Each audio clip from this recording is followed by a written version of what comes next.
Class 12th chapter number 2 principles of management. और principles of management में जो main हम टॉपिक पढ़ रहे हैं यहाँ पे है हमारा main fundamental principles of management by Henry Fayol. Henry Fayol ने क्या क्या फंडामेंटल प्रिंसिपल्स दिए हैं, प्रिंसिपल्स ऑफ मैनेजमेंट, वो हम पढ़ रहे हैं आज Henry Fayol. There are 14 principles, total principles are 14 में ये आपको नेम यहाँ पे दे रखे हैं जिनकी आपको PDF मैंने प्रोवाइड पहले ही कर दिया है यहाँ पर। तो यहाँ पे आपको जो बनवाया गया था क्लास में, फर्स्ट था आपका division of work, second is authority and responsibility. Division of work से समझते हैं काम को बांट देना। सेकंड, उन काम को बांटने के बाद हम उन्हें ऑथोरिटी और रिस्पॉन्सिबिलिटी देते हैं, अधिकार देते हैं, रिस्पॉन्सिबिलिटी देते हैं। थर्ड इज़ हम डिसिप्लिन में रहने की जो भावना होती है वो पैदा करते हैं, सब डिसिप्लिन में रहकर काम हो। यूनिटी ऑफ कमांड, यूनिटी मतलब होता है एकता, कमांड जो भी दे रहा है उनमें एकता हो, ऐसा ना हो कि कभी कोई कमांड दे रहा है कभी कोई कमांड दे रहा है, जिससे वर्कर जो एम्प्लॉयज़ हैं वो कंफ्यूज हो जाएं। तो एकता होनी चाहिए कमांड देने में। यूनिटी ऑफ डायरेक्शन, उनको डायरेक्ट करने वाले में भी क्या होनी चाहिए, एकता होनी चाहिए, बहुत सारे लोग नहीं होने चाहिए डायरेक्ट करने के लिए। Subordination of individual to general interest, general interest के लिए, जनरल इंटरेस्ट मतलब हम बेनिफिट के लिए, इंटरेस्ट के लिए हम क्या करते हैं, सबऑर्डिनेशन ऑफ इंडिविजुअल करते हैं। सबऑर्डिनेशन मतलब सब मिलकर एक सद्भावना से काम करें। रेम्यूनरेशन टू एम्प्लॉयज़, एम्प्लॉयज़ को देने के लिए हेनरी फ्योल ने क्या कहा है, सेंट्रलाइजेशन, डिसेंट्रलाइजेशन। सेंट्रलाइजेशन मतलब एक पर, डिसेंट्रलाइजेशन मतलब अलग अलग जाना, इसको डिटेल से आगे हम पढ़ेंगे।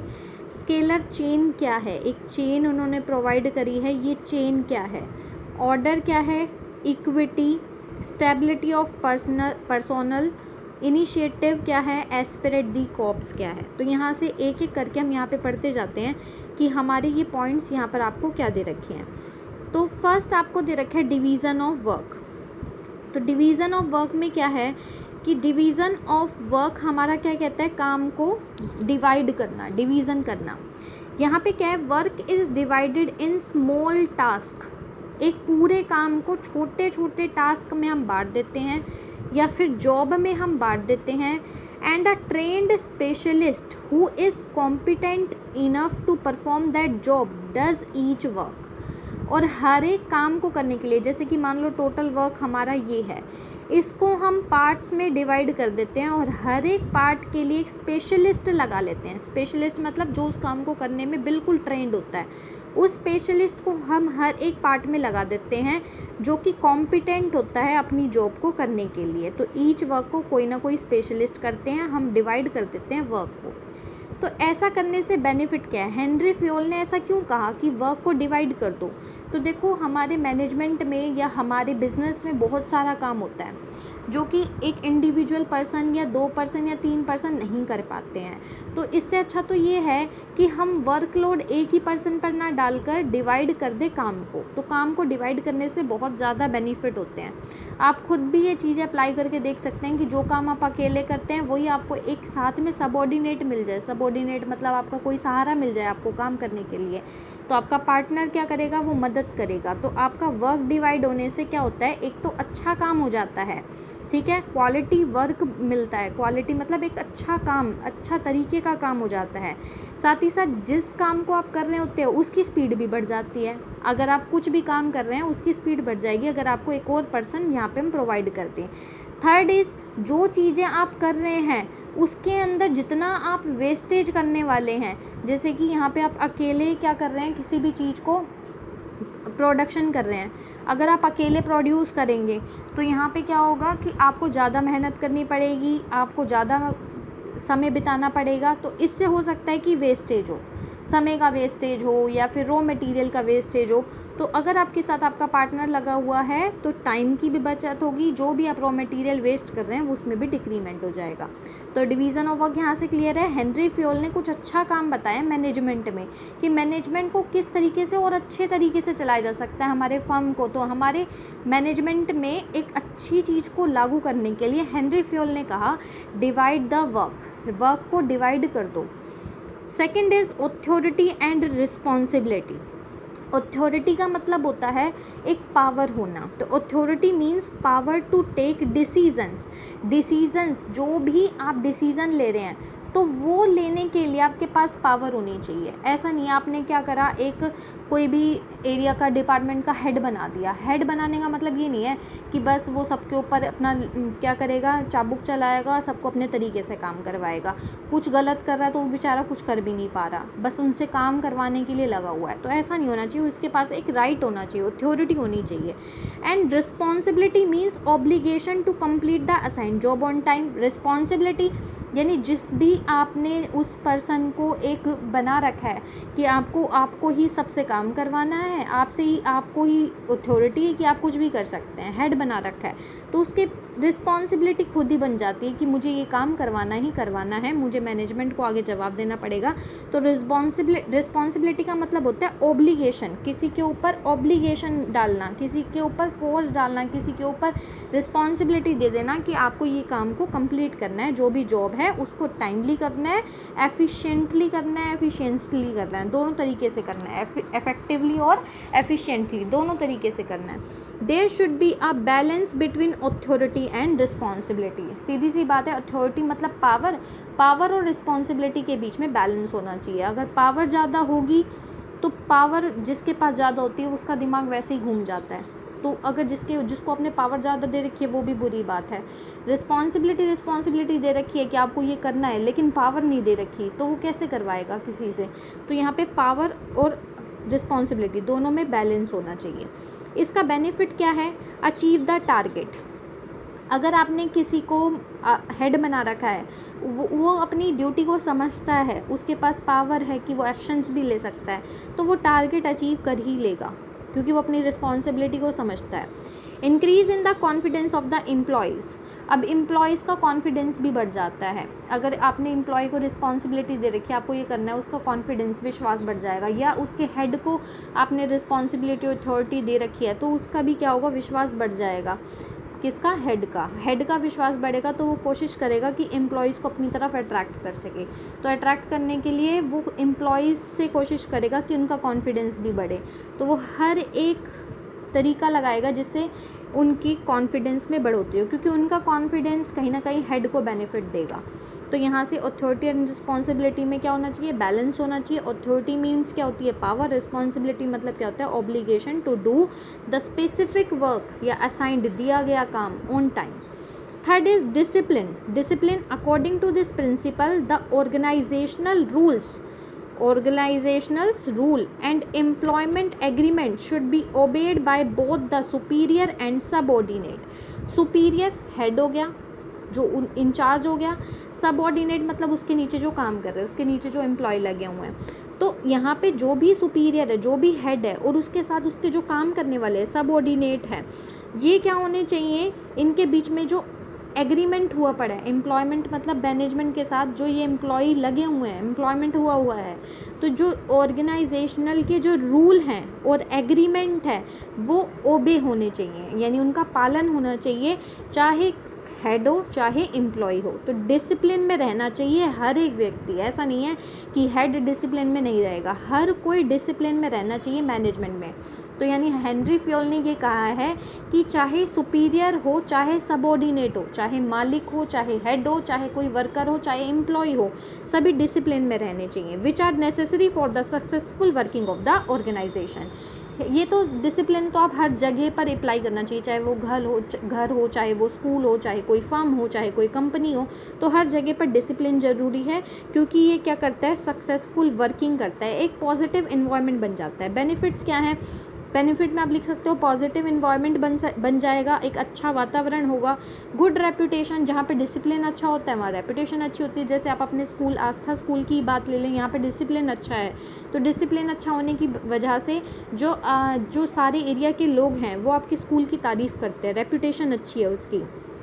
Increase the efficiency of the employees की एफिशिएंसी बढ़ती है, डिसिप्लिन में रहकर अगर कोई काम करता है तो एफिशिएंसी से काम करता है। Better relation among labour management और लेबर के बीच में अच्छा रिलेशन होता है। तो यहाँ से डिसिप्लिन का बेनिफिट यहाँ से क्लियर है। नेक्स्ट आप जो करने वाले हैं वो है unity of command. Unity of command यहाँ पे क्या है, तो देखो यूनिटी ऑफ कमांड यहाँ पे क्या कहता है, यूनिटी मतलब होता है एकता, कमांड मतलब कोई भी आपको कमांड देता है कि आपको ऐसा करना है। तो ये प्रिंसिपल क्या कहता है, हेनरी फ्योर का fourth principle unity of command क्या कहता है, an individual employ should receive orders from only one superior, एक ही सुपीरियर से, एक ही मालिक से, एक ही हेड से उसको क्या मिलना चाहिए, कमांड मिलना चाहिए। अब जैसे कि आप मैं अपना एग्जांपल ले लेती हूँ। यहाँ पे क्या है कि मुझे मैनेजमेंट कह रही है आपको क्या करना है, 5th क्लास में जाना है। मैनेजमेंट कह रही है, मैनेजमेंट ने मुझे कहा 5th में जाना है। दूसरी टीचर ने कहा मैम आपको यहाँ संभालना है, तीसरी टीचर ने कहा मैम आपको यहाँ संभालना है। तो यहाँ पे कमांड देने वाले बहुत ज़्यादा हो गए। तो मैं क्या करूँगी, मैं किसको फॉलो अप करूँगी, मैं कंफ्यूज हो जाऊँगी। मैं क्या करूँगी, सीधा बैठ जाऊँगी कि करूँ क्या, इधर जाऊँ उधर जाऊँ कहाँ जाऊँ। तो जब मुझे कमांड देने वाला एक ही नहीं है तो मैं काम को करूँगी कैसे। तो यहाँ पे हेनरी फ्योल ने कहा है कि अगर आप मैनेजमेंट को अच्छे तरीके से चलाना चाहते हैं तो यूनिटी होनी चाहिए, एकता होनी चाहिए कमांड देने वाले में। तो यानी कि ऐसा हम मैनेजमेंट को मैनेज करना चाहिए कि उनका जो हेड हो वो एक ही हो, उनको जो भी काम देने वाला है, साइन करने वाला हेड एक ही हो। तो वन सुपीरियर होना चाहिए एट अ टाइम, एक ही समय पर, and he should be answerable to that superior. और जो भी पर्सन काम कर रहा है उसके अंडर, उसे सुपीरियर को आंसर देना चाहिए। और सुपीरियर आंसर किसको करेगा, मैनेजमेंट को। यानी कि जो भी सबऑर्डिनेट है, जो भी नीचे वर्कर लगा हुआ एम्प्लॉय, वो सुपीरियर को आंसर करेगा और सुपीरियर मैनेजमेंट को आंसर करेगा। बेनिफिट क्या होगा, कन्फ्यूज़न नहीं होएगी, सीधी बात है। अगर आपको कमांड देने वाला एक है तो कन्फ्यूज़न नहीं होगी। Efficiency increased of superior and subordinate, दोनों की एफिशिएंसी बढ़ेगी। Easy to fair, easy to fix responsibility, responsibility अच्छे से फिक्स हो जाएगी। हर कोई रिस्पॉन्सिबिलिटी, जो भी रिस्पॉन्सिबिलिटी उसको देगा पर्सन, वो क्या होगा, आसानी से समझ में आ जाएगी कि मुझे क्या करना है। 5th is subordination of individual interest to general interest. Subordination of individual interest, individual मतलब होता है एक, जनरल मतलब सभी का interest. The organisation interest to be prioritised over individual interest. यहाँ पे क्या है कि जो भी ऑर्गेनाइजेशन के इंटरेस्ट हैं, ऑर्गेनाइजेशन के इंटरेस्ट मतलब ऑर्गेनाइजेशन की भलाई में जो चीज़ें हैं उनको प्रायोरिटी मतलब नंबर 1 पे लेना चाहिए ओवर इंडिविजुअल इंटरेस्ट, एक पर्सन के इंटरेस्ट के अलावा। जैसे कि यहाँ पे हेड अपना ही बेनिफिट करवाया जा रहा है, बार बार अपना बेनिफिट करवाया जा रहा है, तो उस हेड की ना सुनकर बल्कि सभी का ध्यान में रखकर ऑर्गेनाइजेशन का इंटरेस्ट देखना चाहिए कि पूरे फर्म का इंटरेस्ट कहाँ है, बेनिफिट कहाँ पर है। तो यहाँ पे ऑर्गेनाइजेशन इंटरेस्ट होता है, उसे प्रायोरिटी देनी चाहिए, किसको, इंडिविजुअल इंटरेस्ट की बजाय। फॉर एग्जांपल यहाँ पे समझ लेते हैं, if the manager purchase the raw material from the firm of his son at a higher rate. यहाँ पे मैनेजर ने क्या करा, अपने ही बेटे का बेनिफिट कराने के लिए रॉ मटेरियल हायर पे ख़रीद लिया, कच्चा माल हायर पे ख़रीद लिया। चाहता तो वो किसी और से भी ख़रीद सकता था, लेकिन मैनेजर ने अपना इंडिविजुअल इंटरेस्ट देखा, अपनी भलाई देखी कि चलो मैं क्या करता हूँ, रॉ मटेरियल अपने बेटे से ख़रीद लेता हूँ, बेटे का बेनिफिट होगा। तो यहाँ पे सन का बेनिफिट करने के लिए मैनेजर ऑर्गेनाइजेशन को ख़तरे में डाल रहा है, उसको एक्सपेंसेस को बढ़ा रहा है। तो यहाँ पे ये गलत है, उस मैनेजर को ऐसा नहीं करना चाहिए। This will profit the manager personally, manager को तो प्रॉफिट होगा क्योंकि बच्चा उसका है, तो कहीं ना कहीं उसको ही बेनिफिट हो रहा है, बट द कंपनी विल इनकर heavy loss, the situation is undesirable. तो ये सिचुएशन डिज़ायरेबल नहीं है, ये एक्सेप्ट नहीं की जाएगी कहीं पर भी। तो हेनरी फ्योल ने कहा है कि जो भी काम करने वाला है वो सिर्फ अपना ही, चाहे कोई भी हो, चाहे मैनेजमेंट का कोई भी ओनर हो, चाहे कोई भी हो, उसे सिर्फ अपना इंटरेस्ट नहीं देखना चाहिए, सभी का इंटरेस्ट देखना चाहिए। बेनिफिट्स क्या है, increase in the loss of to the firm के लॉस में कमी आएगी। ऑर्गेनाइजेशनल ऑब्जेक्टिव्स जो हैं वो इजीली ऑब्टेन किए जाएंगे।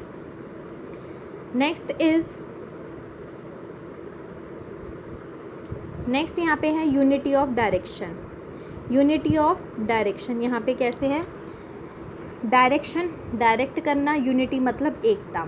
All the units of an organization should move towards the same objective। Units मतलब हम ऑर्गेनाइजेशन इतना बड़ा होता है उसको पार्ट्स में डिवाइड कर देते हैं, डिपार्टमेंट बना देते हैं हर एक डिपार्टमेंट। तो ये छोटी छोटी जो यहाँ पे यूनिट है, ठीक है, उनका ऑब्जेक्टिव एक ही होना चाहिए, काम सब एक फर्म है, सेल डिपार्टमेंट है, परचेज डिपार्टमेंट है, लेकिन वो काम कर किस लिए रहे होते हैं? ऑर्गेनाइजेशन के ऑब्जेक्टिव्स को अचीव करने के लिए।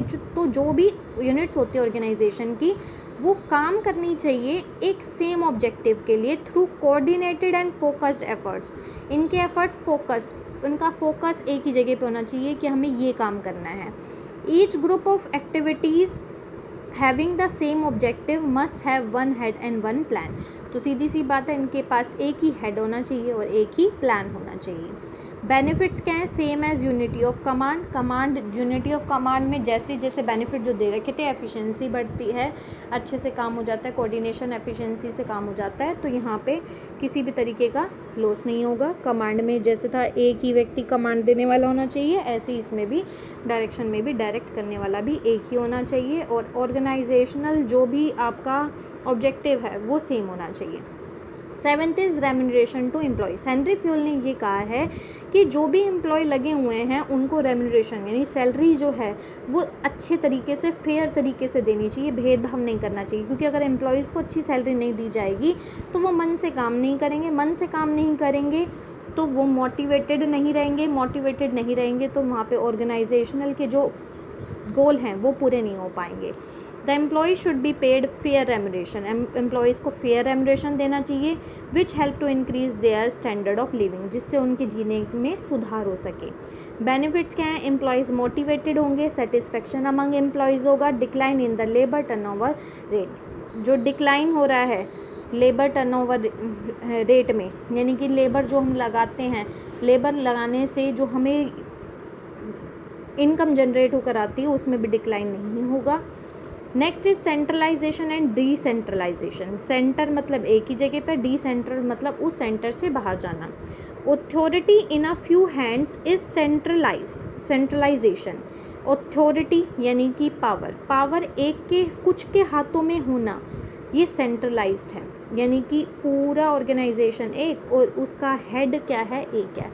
तो यहाँ पे ऑर्गेनाइजेशन इतना बड़ा, फर्म इतनी बड़ी, जैसे कि अपना स्कूल ले लो, स्कूल इतना बड़ा लेकिन उसका हेड कौन है? Director ma'am.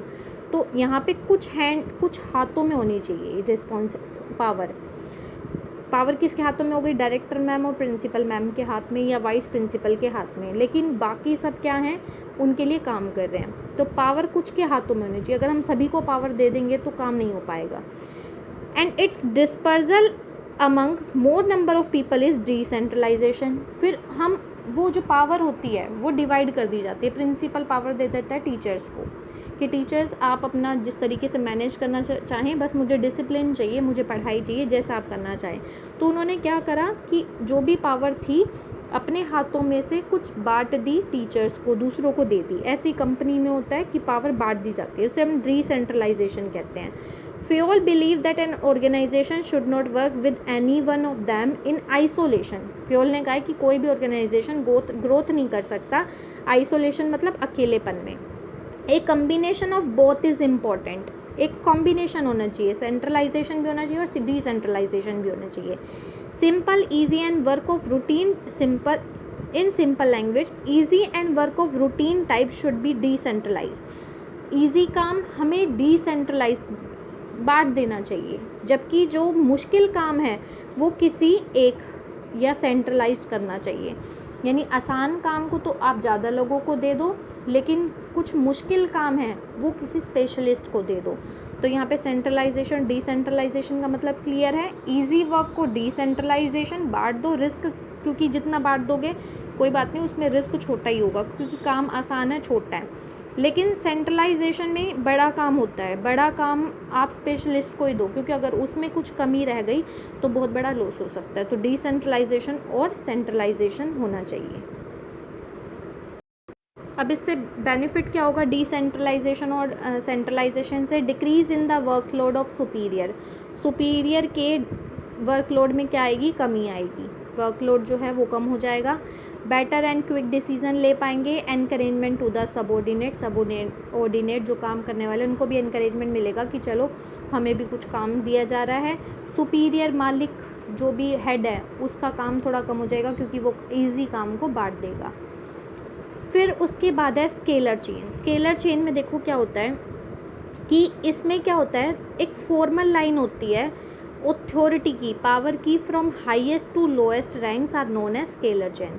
यहाँ पे पावर को हाईएस्ट से लोएस्ट में बांट देते हैं। हाईएस्ट से सबसे ऊंचा जो हेड है वो अपनी पावर को धीरे धीरे लोअर में नीचे बांटता जाता है।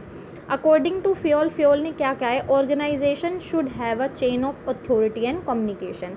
बात करने का या पावर को डिवाइड करने का एक चेन होना चाहिए, that runs from top to bottom, top से बॉटम की तरफ रन करना चाहिए, and should be followed by managers and subordinate, manager subordinate इसको फॉलो करने चाहिए।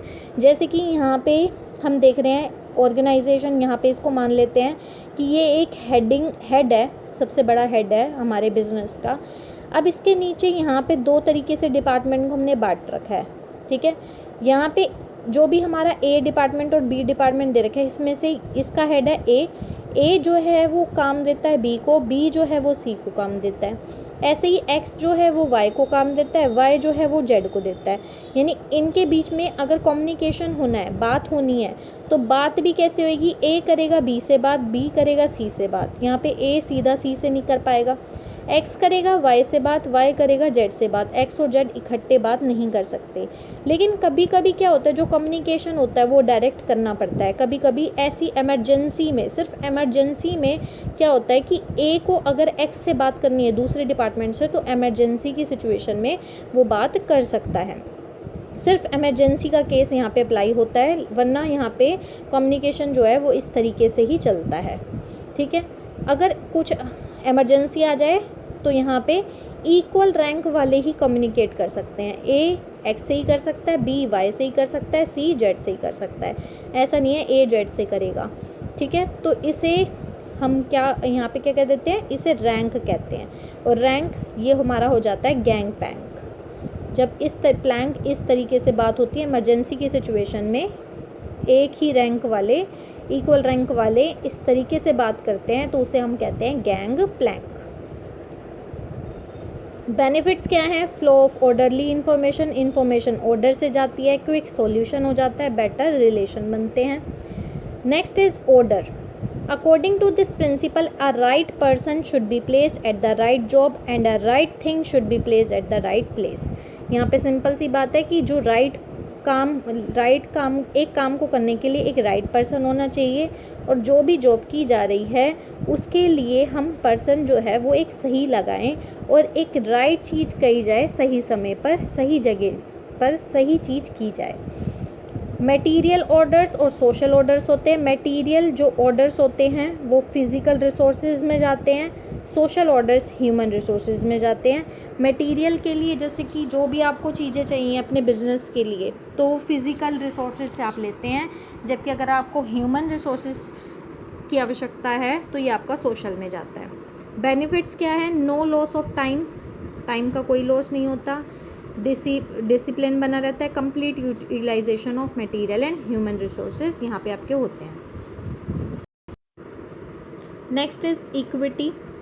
इक्विटी यहाँ पे क्या है, according to this principle the manager should treat their subordinate as fairly as possible. Manager को अपने जो काम करने वाले सबऑर्डिनेट है उनके साथ फेयर ट्रीटमेंट करना चाहिए, उनका किसी भी तरीके से एक्सप्लोटेशन यानी कि शोषण नहीं करना चाहिए। There should be no discrimination, कोई डिस्क्रिमिनेशन नहीं होना चाहिए। जेंडर, रिलीजन, कास्ट, इक्विटी यानी समानता। बेनिफिट्स क्या हैं, सेटिस्फेक्शन अमंग एम्प्लॉयज़ होगा, एम्प्लॉयज़ सेटिस्फाइड रहेंगे। Increase in the sense of devotion, उनके काम करने की भावना बढ़ जाएगी। Employees try to improve their skills, अपनी स्किल्स बढ़ाने में कोशिश करेंगे एम्प्लॉयज़, क्योंकि अगर इक्विटी होगी, समानता होगी, तो हर कोई दिल से काम करता है। स्टेबिलिटी ऑफ पर्सोनल यहाँ पे क्या होते हैं, जो भी आपने अपने बिजनेस में लगा रखे हैं, ठीक है, जो भी आपके बिजनेस में हेड है, जो भी आपके एम्प्लॉयज़ हैं, तो उनमें स्टेबिलिटी मतलब एक कांस्टेंट वही बने रहे, इस तरीके से होना चाहिए। ऐसा नहीं है आज मैनेजर कोई है कल कोई और हो गया। In order for an organisation to run smoothly, personnel specially manager must not frequently enter and exit the organisation. यानी कि ऐसा नहीं होना चाहिए कि मैनेजर आ रहा है जा रहा है, यानी कि जो भी आपके हेड है वो परमानेंट उसी में रहें, उससे आपका बिजनेस स्टेबल रहेगा तो आप ऑर्गेनाइजेशनल गोल्स को अचीव कर पाएंगे। बेनिफिट्स क्या है? Increase in the confidence of the employees को कॉन्फिडेंस बना रहता है, बेटर कनेक्शन, अच्छा कनेक्शन होता है, गुडविल बनी रहती है, गुडविल मतलब गुड रेपुटेशन बनी रहती है। बार बार अगर आपके स्कूल में भी बार बार टीचर्स छोड़ के जाएंगे तो गुडविल ख़राब हो जाएगी, रेपुटेशन ख़राब हो जाएगी। लेस एक्सपेंसेस ऑन ट्रेनिंग पे एक्सपेंसेस आपको कम करने पड़ेंगे, एक ही को बार बार ट्रेन नहीं करना पड़ेगा, मतलब अलग अलग को ट्रेन नहीं करना पड़ेगा। जो इफ़ेक्टिवली काम कर सकता है, एफिशिएंटली, वो काम करेगा। Initiative, employees must be given an opportunity in making and executing plan.